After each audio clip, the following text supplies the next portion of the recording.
அஸ்ஸலாமு அலைக்கும், welcome to MP vlogs. சின்ன பிள்ளைங்களுக்குலாம் ரொம்ப பிடிச்ச காயின் பிஸ்கட் எப்படி வீட்டில் இருக்கிற பொருளை வச்சு சிம்பிளாக பண்ணலாம் தான் பார்க்க போகிறோம். வாங்க வீடியோக்குள்ளே போகலாம்.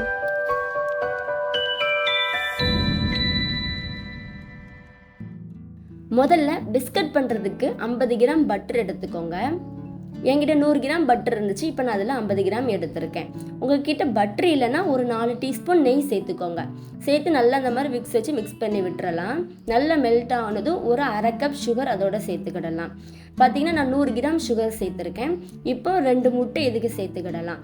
நான் ஒரு முட்டையை சேர்த்துட்டு இன்னொரு முட்டையில் வெள்ளைக்கருவை மட்டும்தான் சேர்த்துருக்கேன். மஞ்சள் கருவை நான் எடுத்துட்டேன்.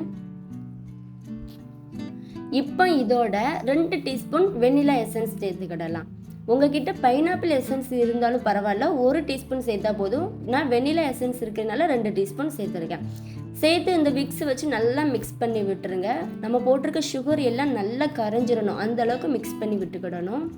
இப்போ பார்த்தீங்கன்னா தெரியும், சூப்பராகவே நல்லா மிக்ஸ் ஆயிடுச்சு.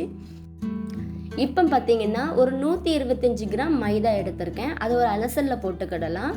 போட்டு ஒரு 1 டீஸ்பூன் பேக்கிங் பவுட்ரு, ஒரு சிட்டிகை அளவு உப்பு சேர்த்துக்கோங்க. சேர்த்து இந்த மாதிரி நல்லா சலிச்சு எடுத்துக்கிடலாம். எடுத்ததும் இப்போ நம்ம விக்ஸ் வச்சு நல்லா மிக்ஸ் பண்ணி விட்டுறலாம். ரொம்ப மிக்ஸ் பண்ணலாம் அவசியம் கிடையாது, எல்லாமே ஒன்று சேர்ந்து வந்தால் போதும். அந்தளவுக்கு மிக்ஸ் பண்ணி விட்டால் மட்டும் போதும். இப்போ பார்த்திங்கன்னா சூப்பராகவே நல்லா மிக்ஸ் ஆகிடுச்சு. இப்போ நம்ம இதை பைப்பிங் பேக்கு மாற்றிடலாம். நான் என்கிட்ட இருக்கிற பைப்பிங் பேக்கில் நம்ம கரைச்சி வச்சுருந்த மாவு ஃபுல்லாக நான் அதில் சேர்த்துக்கிட்டேன். இந்த மாவு பார்த்திங்கன்னா ரொம்பவும் தண்ணியாக இருக்கக்கூடாது, ரொம்பவும் கெட்டியாக இருக்கக்கூடாது, நார்மலாக இருக்கணும். நான் கொடுத்துருக்க மெஷர்மெண்ட்டில் பண்ணிங்கன்னா கரெக்டாக வரும். இப்போ நான் ஒரு பிளேட்டில் ஃபுல்லாக பட்டர் அப்ளை பண்ணி இப்போ நான் பிஸ்கட் சேஃப்க்கு கொஞ்சம் கொஞ்சமாக வச்சுக்கிட்டேன். காயின் பிஸ்கட்டாக நான் கொஞ்சம் சின்னதாக தான் வச்சுருக்கேன். அவனில் வைக்கிறதா இருந்தால் 170 டிகிரியில் 8லேருந்து 10 நிமிஷம் ப்ரீ ஹீட் பண்ணி உள்ளே வச்சுக்கோங்க. பேக்காய் வந்து ஒரு 8 நிமிஷம் எடுத்துக்கிடும். இப்போ பார்த்தீங்கன்னா சூப்பரான காயின் பிஸ்கட் ரெடி ஆகிருச்சு. அதோட டெக்ஸ்சர் பாருங்கள், அப்படியே கடையில் வாங்குற மாதிரி கிறிஸ்பியாக இருக்குது. பேக்கரியில் வாங்கி சாப்பிட்டா என்ன டேஸ்ட் இருக்குமோ அதே டேஸ்ட்டு தான் இருந்தது. உண்மையிலேயே சூப்பராகவே இருந்தது. அதை உடச்சி காமிக்கிறேன், நீங்களே பாருங்களேன்.